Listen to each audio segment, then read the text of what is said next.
Sanamente es una coproducción de CNN Chile con Fundación Rasmus y Grupo CAP.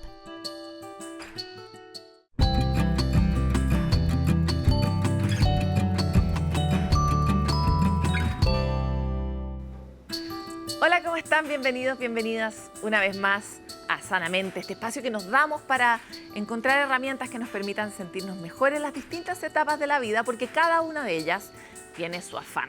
Y hay una que tiene, no uno, 500 afanes, y es la etapa de la crianza, porque habrá un momento más desafiante, por ejemplo, para una pareja que cuando apenas tienen una guagua y cuando esa guagua crece y tiene 3 y 4, y en cada etapa uno tiene que aprender tal vez una nueva habilidad y revisar si es que quiere hacer lo que hicieron con uno o algo distinto.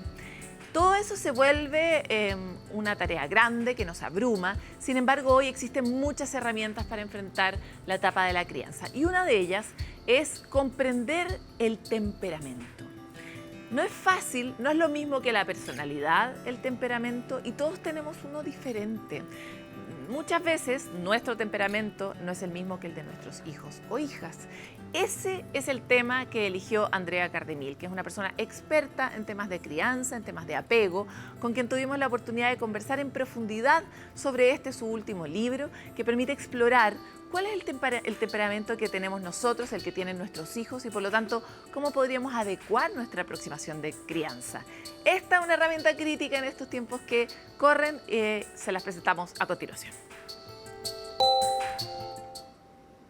Hemos sido padres o madres. La conversación sobre crianza es una conversación habitual, sobre todo porque en general cuando nos encontramos con otro ser humano que viene de nosotros nos damos cuenta que no sabemos nada, que estamos tantas veces desorientados, además porque los hijos nos interpelan de una manera muy profunda, como que uno se ve en el niño, uno quiere algo del niño, sabe que no lo tiene que querer, pero igual inevitablemente lo busca. Y por lo tanto esas recetas planas que dicen como lo que hay que hacer es esto, difícilmente nos logran resolver el problema particular, porque somos individuos, los padres y los niños y niñas. Es por eso que hoy queremos hablar de un tema apasionante y es otra vez de crianza, pero con una nueva perspectiva. Estamos con Andrea Cardemil, que es psicóloga infantil, es una súper experta en estos ámbitos, tiene muchos libros, pero hoy queremos hablar de que es temperamento infantil. Y si a mí me pidieran una pequeña reseña, yo diría es un libro que te ayuda a entender la particularidad de tu hijo o de tu hija, que es algo que además primero hay que aceptar. Así que bienvenida, Andrea, gracias por estar en Sanamente. Muchas gracias. Quisiera saber, primero como para entrar, ¿qué es el temperamento? Temperamentos son las características biológicas de la personalidad. Nosotros nacemos con un temperamento. Podríamos decir que son las características del sistema nervioso. Cuán reactivo es y va a determinar cuánto necesitamos movernos para sentirnos bien, cuán intensas van a ser nuestras respuestas emocionales, cuán sensibles vamos a ser a los estímulos del medio. Cuando tú dices las características biológicas de nuestra personalidad, ¿quiere decir que son cosas que vienen de paquete y que no se influencian por el entorno? Exacto. No tienen que ver con la crianza, con algo que hiciste o que no hiciste. Vienen desde el nacimiento. Ya. Pasa mucho, porque la vida es un misterio y Dios es un guionista, que las personas muy tranquilas de pronto tienen un hijo súper hiperactivo. Las personas súper hiperactivas y súper sociales tienen hijos súper introvertidos. Y entonces, yo antes decía como hay una primera etapa como de medio de aceptación, ¿no? Como de... ¿Cómo ves tú en las consultas con las personas que te encuentras que los padres y madres estamos conscientes de que nuestro hijo no es nuestra expectativa y que lo que viene lo vamos a tener que comprender? Yo creo que el proceso como de tomar conciencia de eso se va haciendo en la medida que el niño va creciendo. Lo más natural es que tú, al saber que vas a ser mamá o que vas a ser papá, empieces a soñar con ese hijo. Desde cómo va a ser, ¿será que se va a parecer a mí? ¿O se va a parecer a la mamá? O a nadie. O a nadie. A veces son súper originales. ¿Sí? ¿Será que le va a gustar hacer lo mismo que yo? Y no sé, por ejemplo, si a mí me gusta leer, quizás me voy a imaginar que le voy a comprar toda la colección de cuentos y que vamos a pasar tardes enteras leyendo. Es normal y quiero transmitirlo a los papás. Es normal que soñemos con nuestro hijo. Pero como dices tú, a veces los chiquitos nacen con características súper distintas a los papás. Entonces esta mamá que soñaba pasar horas leyendo cuentos con su chiquito, de pronto le toca un niño con altos niveles de actividad, que le cuesta estar quieto, que necesita mover su cuerpo para sentirse bien. Y si la mamá no toma conciencia de eso y no hace como el proceso de ajuste y sigue esperando que el niño pase 2 horas sentado, lo va a pasar mal. Entonces es ahí muchas veces que se va haciendo este proceso de yo esperaba esto, yo quisiera esto, mi hijo es así. Y mi hijo necesita quizás ir al parque. Ya. Y voy a poder leer con él 10 minutos. ¿Cómo puedo yo llegar más rápido al diagnóstico? Porque conozco muchos casos y te podría decir que el mío propio, en que uno se demora en entender que los niños necesitan otra cosa, en que te demoras en cambiar tu mirada y aprender a mirar desde el mundo de los niños. Entonces, ¿cómo podríamos un poco acortar esa ruta para muchos padres y madres que tienen mucha ansiedad? O sea, ¿cuáles son las primeras señales de que, mira, tal vez mi temperamento es distinto del de mi hijo? Qué buena pregunta. O sea, yo creo que primero empezar a hablar de estos temas, que se sepa que tenemos un temperamento y que nuestros niños pueden ser distintos a nosotros y por tanto necesitar y tener intereses distintos. El segundo es un concepto muy bonito que es sensibilidad parental, que tiene que ver con la capacidad de poder notar la conducta de los niños e interpretarla y responder acorde a ella. Entonces, independiente que yo tenga una idea, si yo veo que con lo que hago mi hijo no responde bien o le está costando, si tengo esa sensibilidad, yo voy a poder ajustar mi práctica, ¿ya? Y la sensibilidad es algo que debería estar porque sí. ¿Y si no la tengo? Y si no la tengo, me sirve mucho empezar a conectarme con mi hijo, aprender de la etapa del desarrollo, observarlo. Sirve mucho conocer, ¿ya? Porque cuando a ti te dicen, mira, es normal que haga pataletas en esta etapa, tú dejas de ver la pataleta como un comportamiento inadecuado. Pero para ese cambio de perspectiva, alguien te dijo, es normal. Entonces, en la crianza sí ayuda mucho a aprender. Algo que es muy difícil, diría yo, en este tiempo, es el tiempo en el que estamos.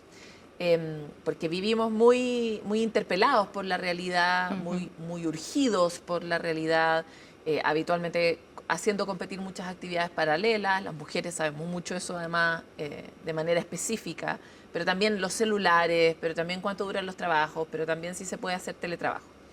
Y en ese espacio, lo que tú acabas de decir es como un poco un lujo, parar a mirar, a observar y a aprender. Entonces, me encantaría saber qué le dices tú a padres y madres de estos tiempos para que puedan priorizar y darse el tiempo para hacer esto que tú estás invitando a hacer.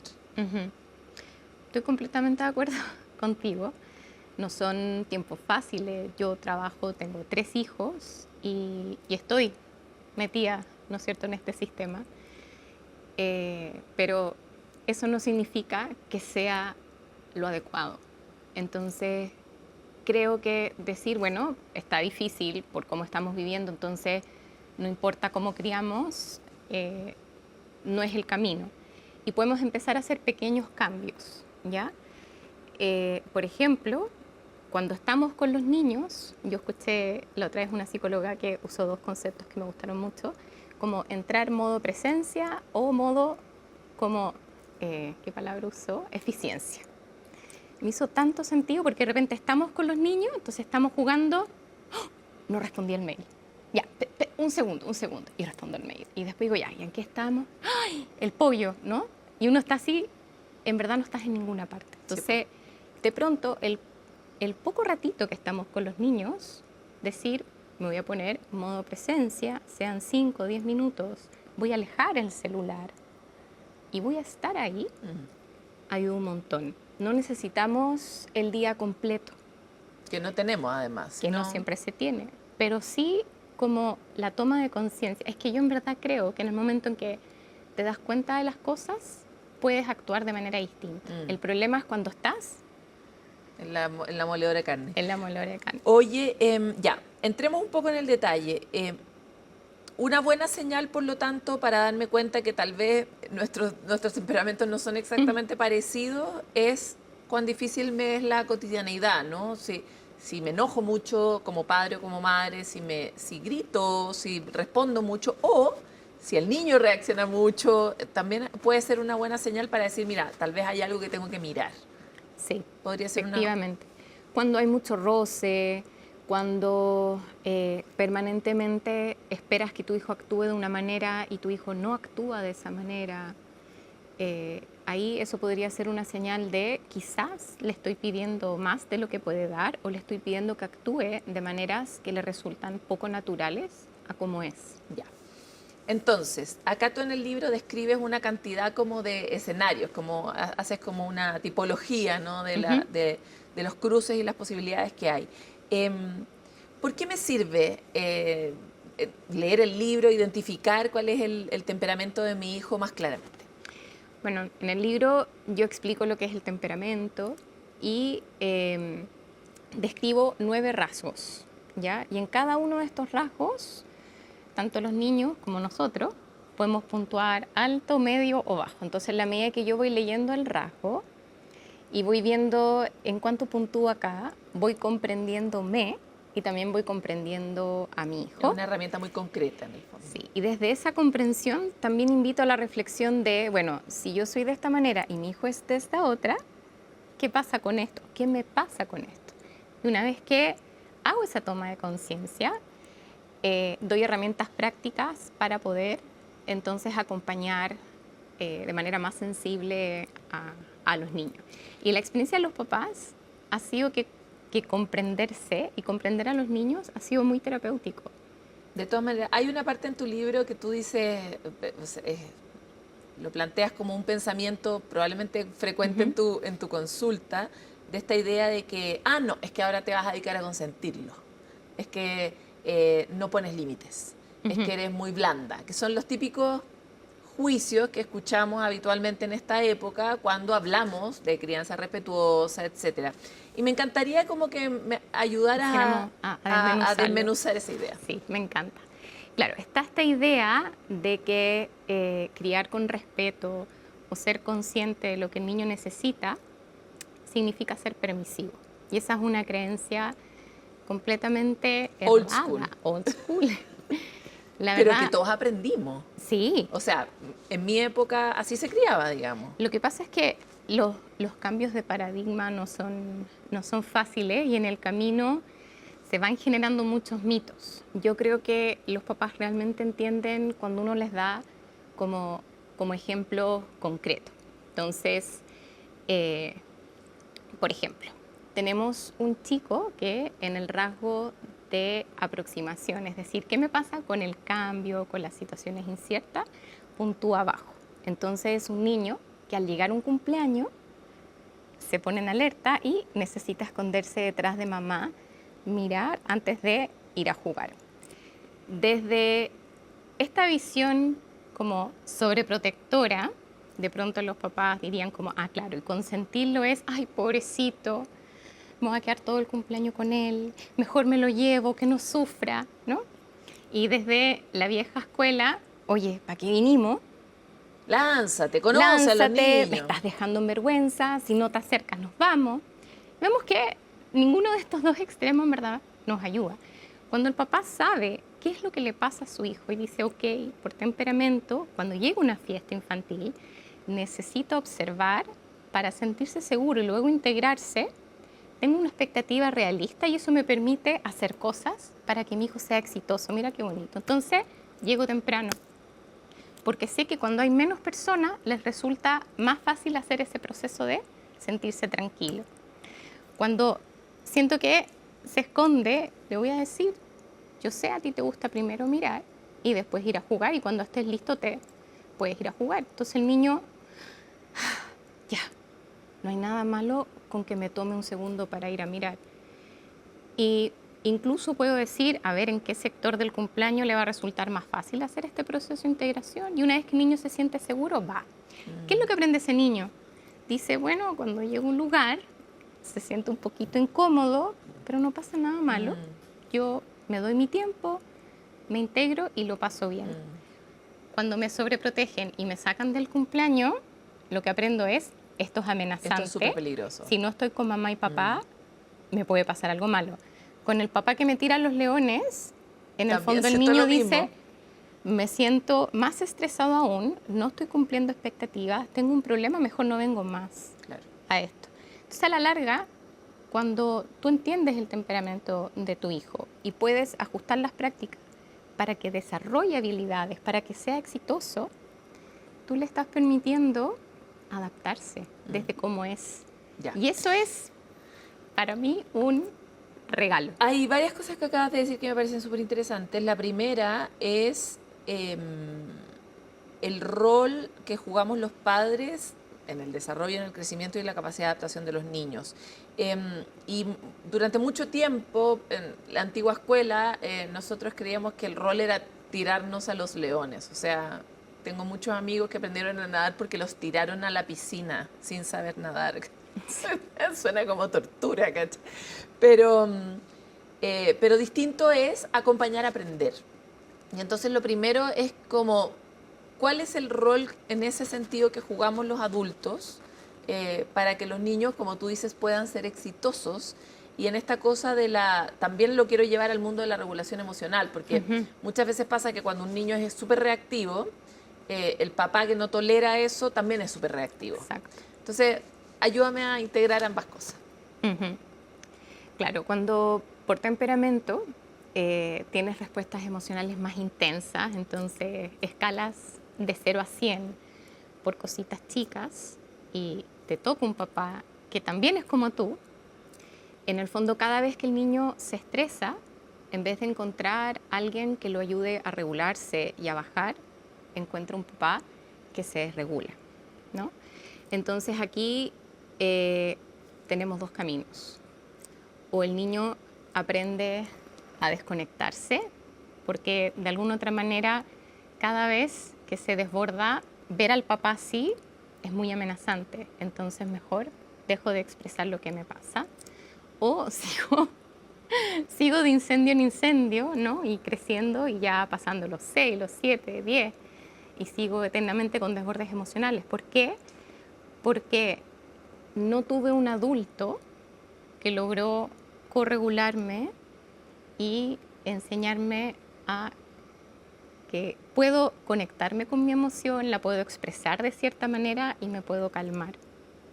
Entonces, por eso que la acción del adulto es tan importante, porque si el adulto no le enseña al niño, el niño queda a merced de la biología o se va adaptando. Andrea, algo que pasa mucho cuando uno se dedica a aprender de crianza es que se da cuenta de la suya propia. Y como buscando cómo resolver el problema de la guagua, finalmente te encuentras con tus daños, ¿no? Tus propias heridas de niño, de niña.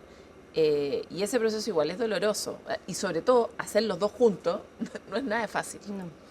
¿Qué les dices tú a los papás que por primera vez se dan cuenta que hay algo que sus padres pudieran haber hecho mejor, no lo hicieron así y ahora a ti te toca hacerlo mejor?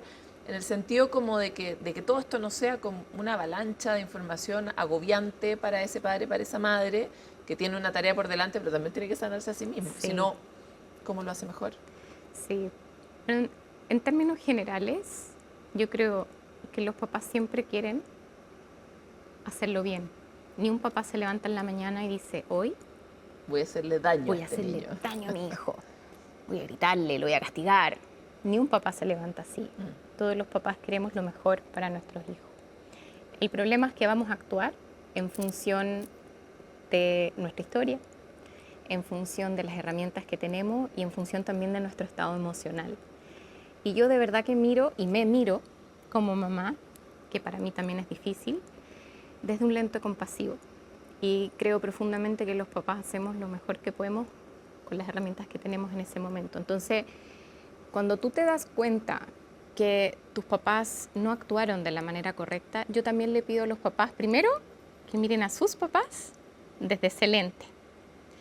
Y que al comprender que al recibir esta experiencia hoy, eso les afecta de esta manera y que tienen la posibilidad de cambiar, creo que es súper sanador cuando lo manejamos así, desde el lente compasivo hacia los papás, hacia ti mismo y luego, entonces, ¿qué hago ahora?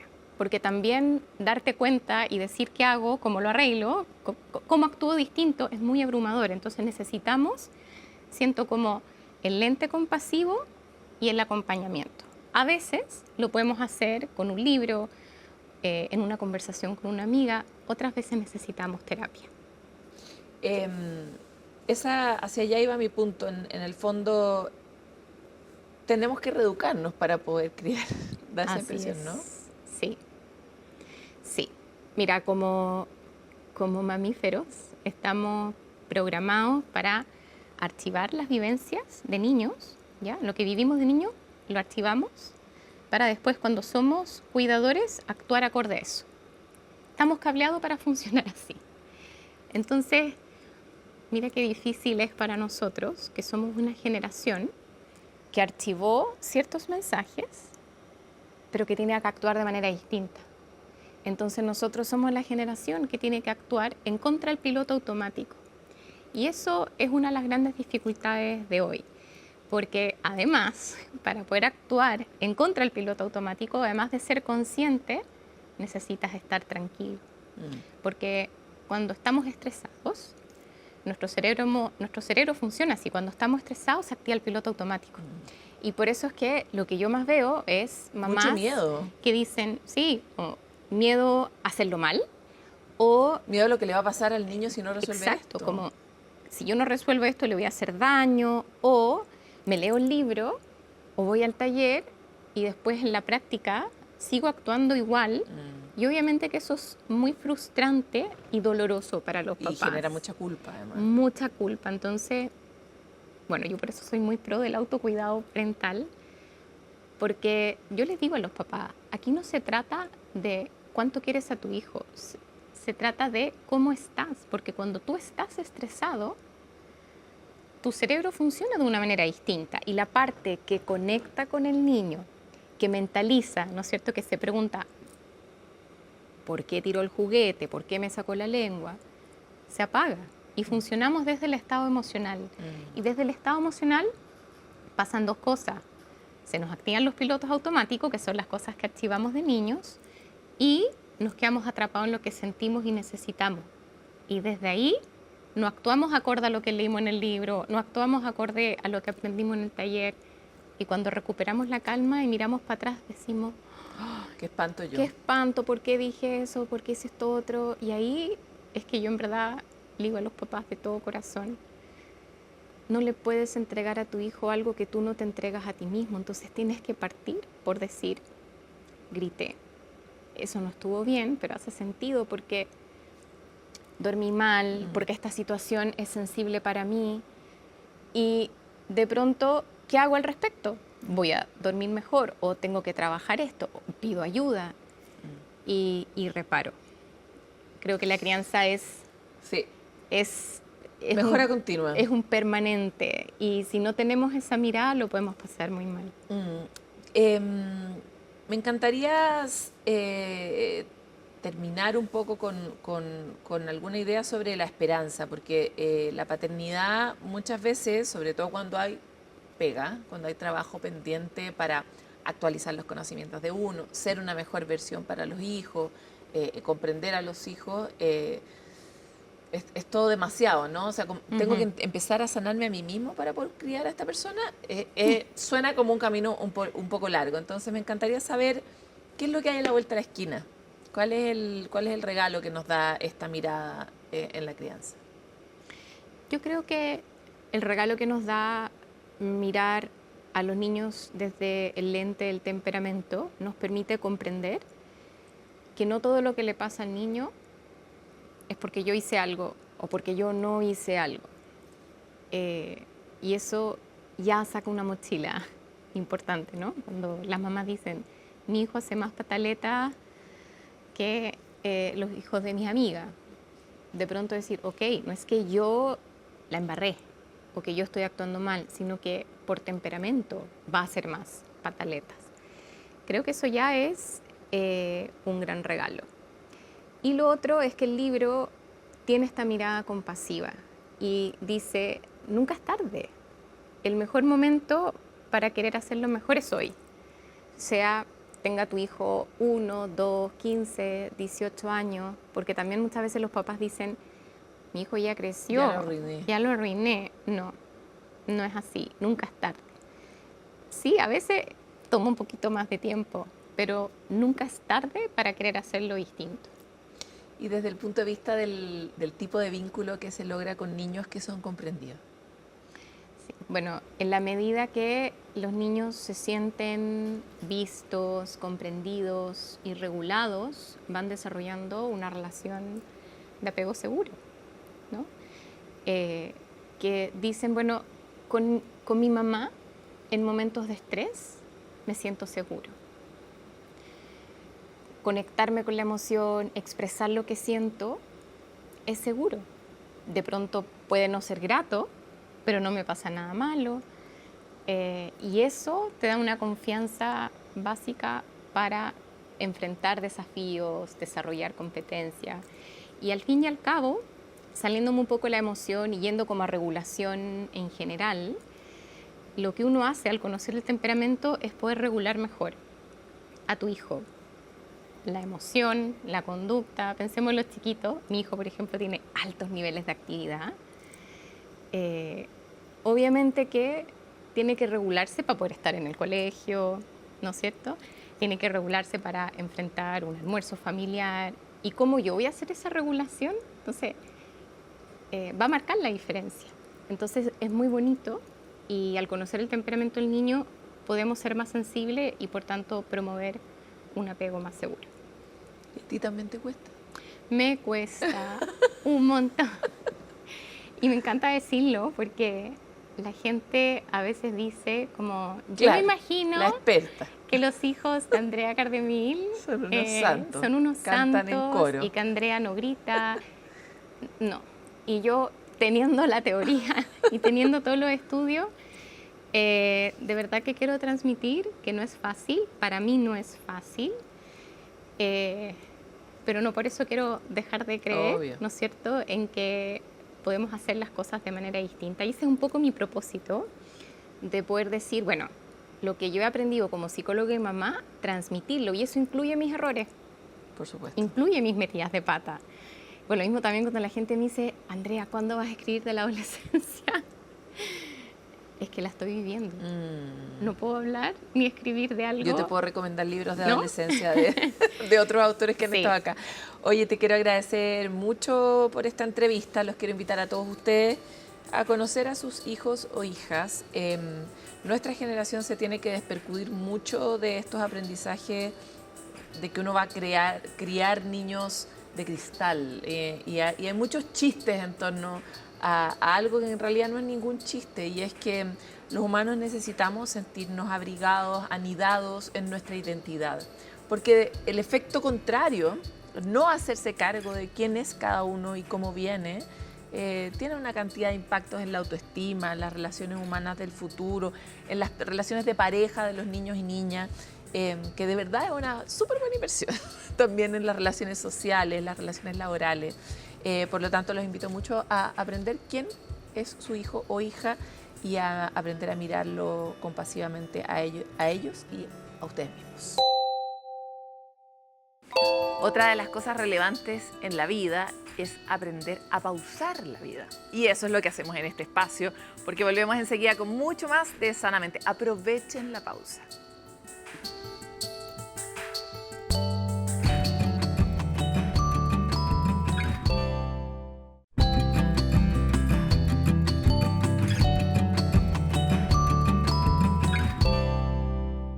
La estructura de la adicción se puede recorrer de distintas maneras. Puede ser con drogas, puede ser con pornografía y también puede ser con el juego.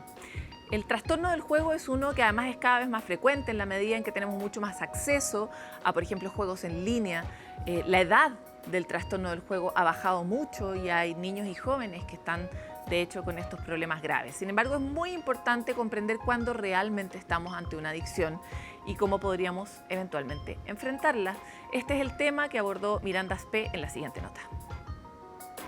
En la publicidad, en nuestros celulares, en el espacio público, estamos expuestos a los juegos de azar y apuestas a diario, sin distinguir contexto ni edad. La simulación de control y la obtención rápida de dinero son algunas características que facilitan traspasar la línea de la diversión hacia el juego problemático y la ludopatía. La ludopatía se considera dentro de las adicciones comportamentales y lo que implica es un juego que se vuelve compulsivo y que merma distintas áreas de la vida del sujeto, de la persona que está enfrentando este problema, a pesar de que pueda ser consciente de los mismos problemas que se le van generando. Y este componente compulsivo impide que pueda dejar de hacerlo. Por ejemplo, este es un diagnóstico reconocido en el DSM-5. Se reconoció alrededor de 1980, pero se reclasificó hace aproximadamente una década. Así, el trastorno del juego se consideró inicialmente un trastorno del control de impulsos en psiquiatría, y un cambio importante en 2013 fue su traslado a las categorías de adicciones junto con los trastornos por consumo de sustancias. Es decir, pese a que las personas pueden notar consecuencias negativas como ver afectada su salud mental, física y sus relaciones interpersonales, la compulsión va más allá de la voluntad.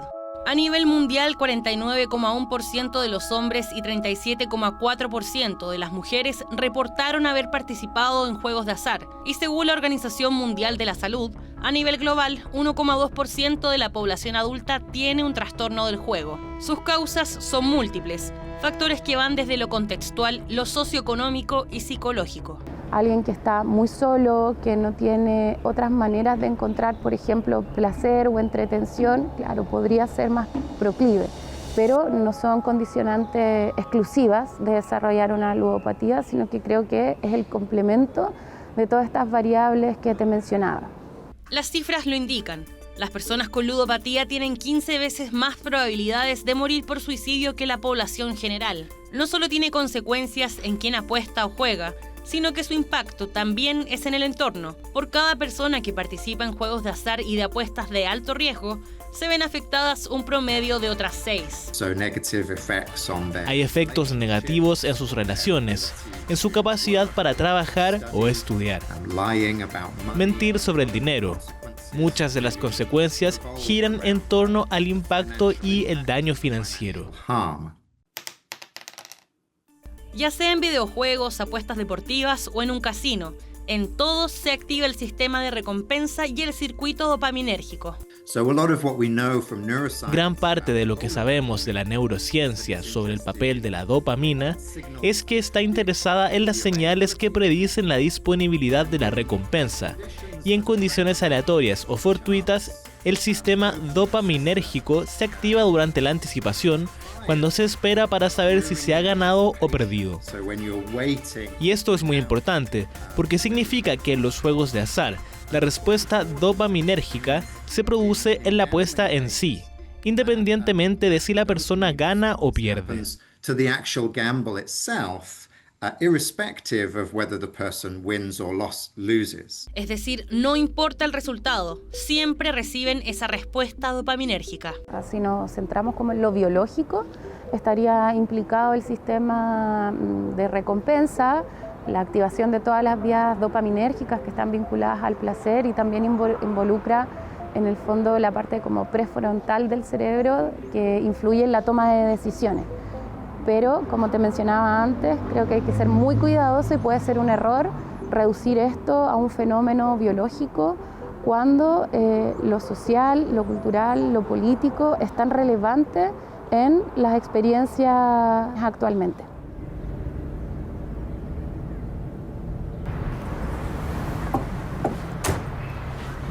Buenas tardes. Estamos listos para hacer el ingreso.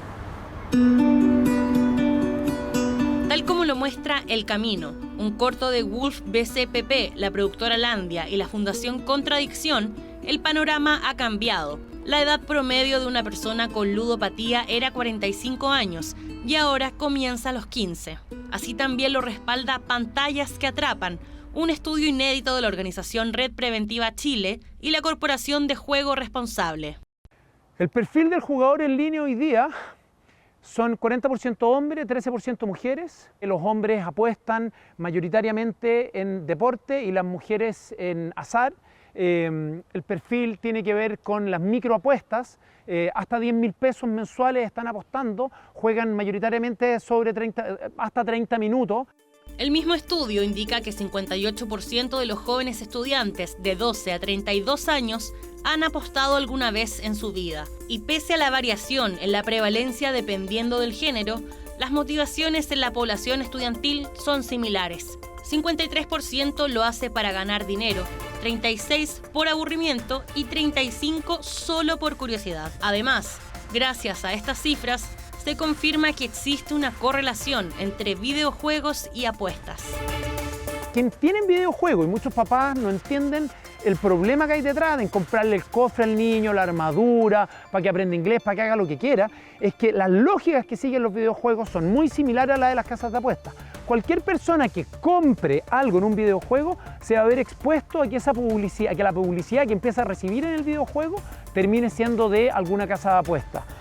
Este tipo de juegos, de apuestas, son promocionados, se presentan, la facilidad del acceso permite que se vayan involucrando con mayor profundidad y dependencia también a ellos. Hay un componente importante, creo que tiene la publicidad, que está acompañada muchas veces por personas que pueden representar figuras como identificatorias, en el fondo, o sea, como personas que se vuelven ídolos para los jóvenes que también participan de este mundo. ¿Y cómo podemos enfrentar juntos esta realidad? Nuestras autoridades, nuestros políticos se hagan cargo, quien sea el futuro presidente de Chile tenga claro que este no es un tema de recaudación, es un tema de sanidad mental y de salud mental. Pensar el trabajo terapéutico, clínico, con alguien que esté presentando este problema no puede ser solo individual.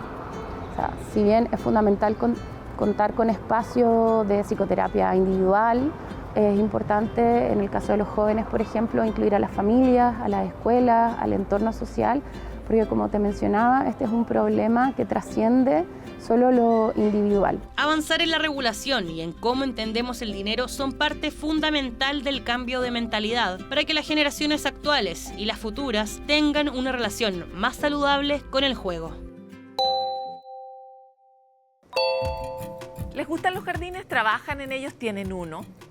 Lo interesante es que cuando trabajamos en el jardín exterior, también trabajamos en nuestro jardín interior y podemos ordenar y recibir beneficios muy concretos de amar y cuidar a la naturaleza. Revisémoslo en la siguiente animación.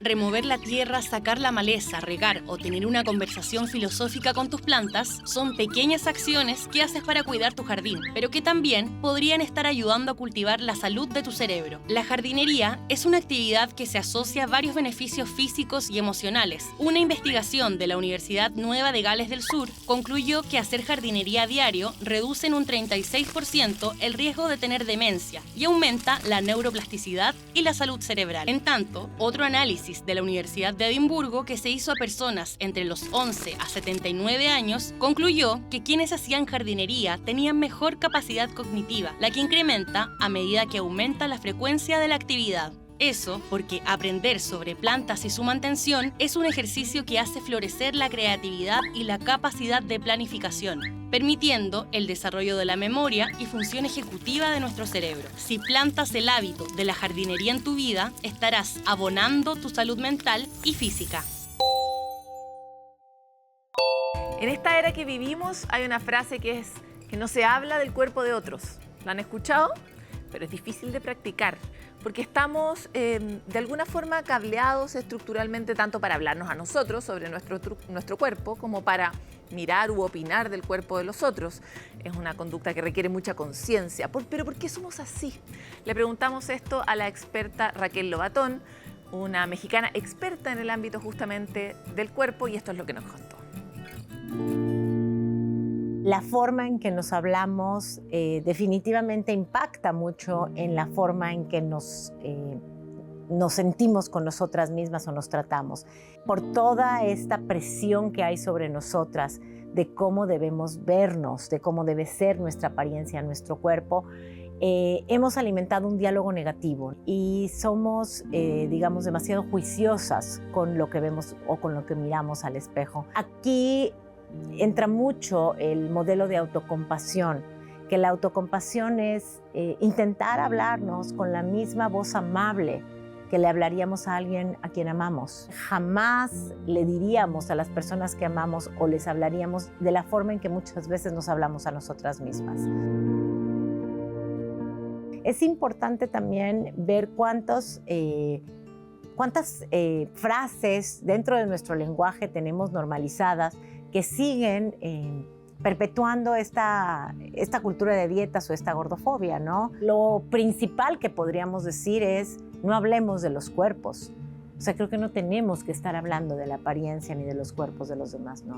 Creo que no hay una sola respuesta a eso acerca de cómo poner límites cuando hacen comentarios sobre nuestros cuerpos, porque todo depende, pues, de la relación que tengo con esa persona, de cómo me siento ese día, de qué tan fuerte me siento para contestar. A veces no tengo fuerza o energía para contestar, pero creo que lo más importante es saber, tienes derecho a poner límites cuando alguien hace comentarios sobre tu cuerpo, y poner límites no es ser irrespetuoso. Muchas veces no trae mala intención, estamos condicionados a hablar de los cuerpos, estamos condicionados a elogiar la delgadez, por ejemplo, pero algunas respuestas que podemos dar puede ser tan sencillo como ¿sabes qué? Me hace sentir incómodo que hables de mi cuerpo. Te pediría que ya no lo hagas. Hay quienes contestan de forma muy irónica, por ejemplo, ¿no? Es decir, me intriga por qué te preocupa tanto el tamaño de mi cuerpo. La persona poco a poco va encontrando maneras de contestar, ¿no? No me gusta hablar de los cuerpos, no me gusta hablar de mi cuerpo, no me siento cómoda cuando lo haces. Lo que sirve es, si no pusiste límite en el momento porque te paralizaste, después escribir lo que te hubiera gustado decirle a esa persona, o incluso grabarlo en un voice note, aunque no se lo mandes, ¿no? No pasa nada, en el sentido de que no te sientas culpable por no haberlo puesto, porque no siempre tienes que estar educando a la gente, ni siempre tienes la fuerza para hacerlo, pero verbalizar y normalizar el hecho de que podemos poner límites con cosas que nos incomodan. Incomodar al otro un poco, no pasa nada si lo incomodamos. Nuevamente, no tiene que ser de una manera, por supuesto, que ni agresiva, ni violenta, ni grosera. Podemos ser muy respetuosos y decir simplemente no me gusta que hables de mi cuerpo.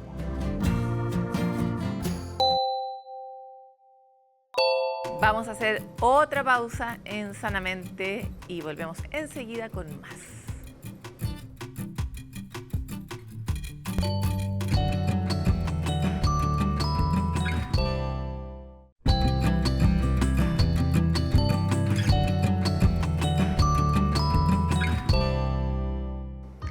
Cuando en una familia una persona recibe un diagnóstico de salud mental, es difícil para todos. Es necesario acompañarlo porque esa persona necesita cuidados, pero también quien cuida necesita ser cuidado. Esa cadena de necesidades de cuidado es algo estructuralmente humano y que nos hace el viaje mucho más fácil. Es por eso que hoy queremos hablar de cuidar a los cuidadores en estos mismos contextos en la nota de Constanza Pérez. Mi nombre es Diego Márquez, soy padre hace 19 años ya. Mi hijo mayor acaba de cumplir 19 y tengo una hija de 15. Había tenido episodios de depresión, pero no tenía un diagnóstico claro.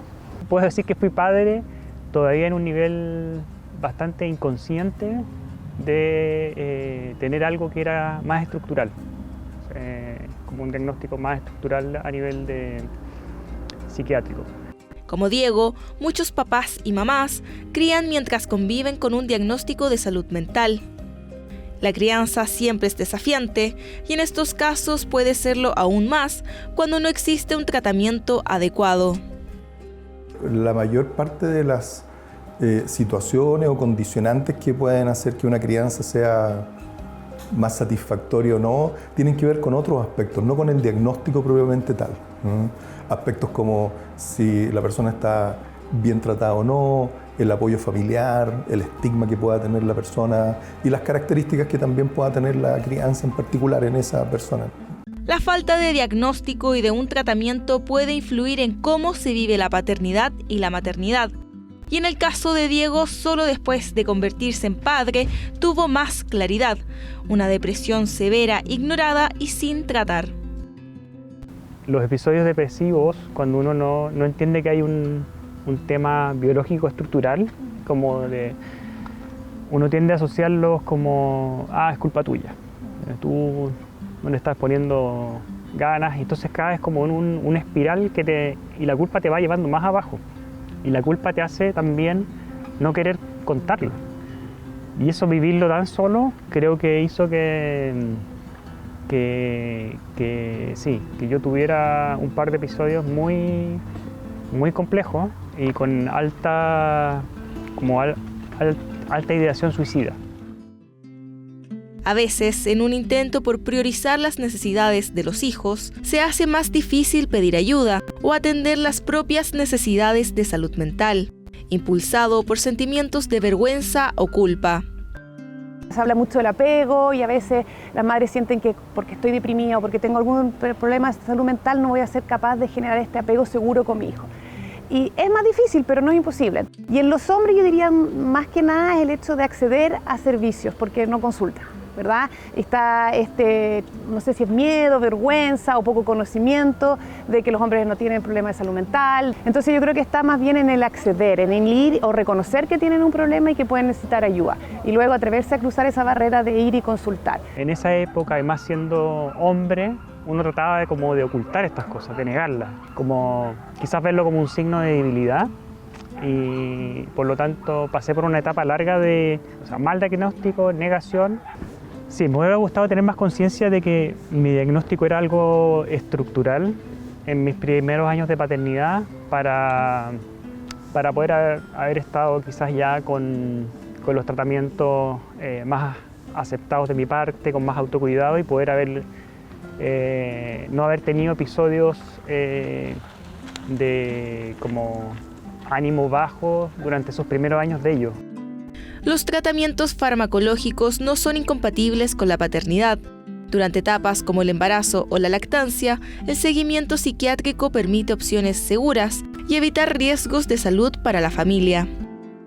Los tratamientos farmacológicos son bastante compatibles con la posibilidad de embarazarse y con la crianza, digamos. Las recomendaciones son bien individuales porque cada medicamento hay que mirarlo en su propiedad, ¿no? Cada fármaco en ese sentido tiene sus características, sus dificultades, etc. La red de apoyo también cumple un rol esencial.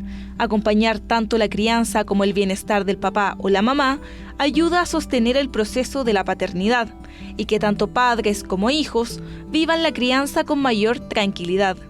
En realidad las personas que están cursando cuadros depresivos, de ansiedad importantes, de estrés, no es que no quieran, es que por algo no pueden. Entonces les faltan las herramientas, les falta el conocimiento, les falta el apoyo, algo les está faltando. Entonces nosotros como entorno tendríamos que ver la posibilidad de qué cosas podemos apoyar para incentivarla a que consulte o ayudarla a manejar mejor los tiempos o entregarle nuevas herramientas para enfrentar desafíos, etc. Entonces si los papás o las mamás tienen estas sensaciones de que en realidad me sobrepasa tanto esta situación que ya no estoy disfrutando, es el momento de buscar ayuda, de conversar con otros, de buscar estrategias y de también empezar a delegar.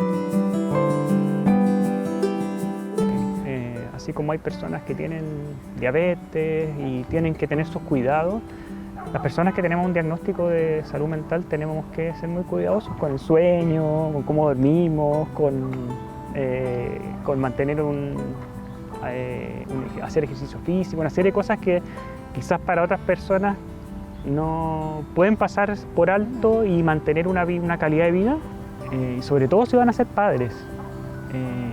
Tómenselo en serio, hagan su tratamiento, van a facilitarle la vida a sus parejas, van a poder criar mejor a sus hijos. Los diagnósticos de salud mental no determinan la calidad de mamá o papá que es cada uno. Pero para cuidar de los hijos es necesario poder cuidar de uno mismo. La terapia psicológica y los tratamientos psiquiátricos pueden ayudar a que la labor de la crianza sea un poco menos difícil.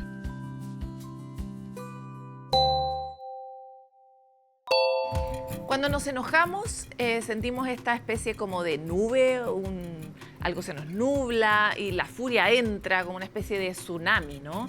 Sin embargo, las ciencias de la mente han podido comprender mejor qué ocurre en el cerebro cuando nos enojamos y entenderlo nos permite hacer algo al respecto. Por eso, ese es el tema de nuestra siguiente animación. ¿Qué pasa en tu mente cuando te enojas?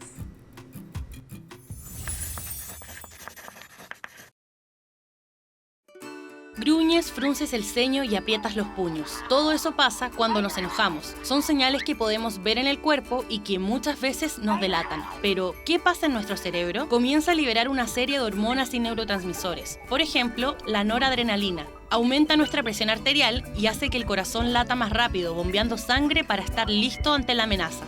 La dopamina, que normalmente nos da placer, en este caso activa nuestro mecanismo de defensa y la adrenalina se dispara, elevando la glucosa en la sangre, acelerando el metabolismo y haciendo que todo nuestro cuerpo entre en modo alerta. ¿Qué hacer? Lo primero es reconocer que sientes enojo, para luego ver si hay alguna forma de gestionar lo que está pasando. Hablar para expresarte y buscar una salida puede ser liberador y beneficioso, porque mantenerse enojado por mucho tiempo tiene efectos negativos en nuestra salud. También puedes ayudar a calmar a tu sistema nervioso. Respirar profundo y buscar formas de distraerte para soltar el estrés. Pronto verás con más calma lo que está pasando. Ya verás, tu cuerpo, tus relaciones y tu mente te lo agradecerán. Se acaba nuestro programa, pero como siempre queremos dejarles una recomendación para todos aquellos que buscan ayuda, apoyo emocional. Existe una organización que se llama Psiconecta. En su página www.psiconecta.org ustedes pueden encontrar por un lado cápsulas, herramientas de ayuda concretas y también canales de personas que los pueden ayudar en los momentos más difíciles. Psiconecta es una especie de plataforma donde todos son bienvenidos para trabajar y conocer más sobre su propia salud mental. Así que ahí les dejamos esa sugerencia y nosotros nos vamos, pero estamos permanentemente disponibles a través de todas nuestras plataformas y siempre en un nuevo programa de Sanamente. Nos vemos.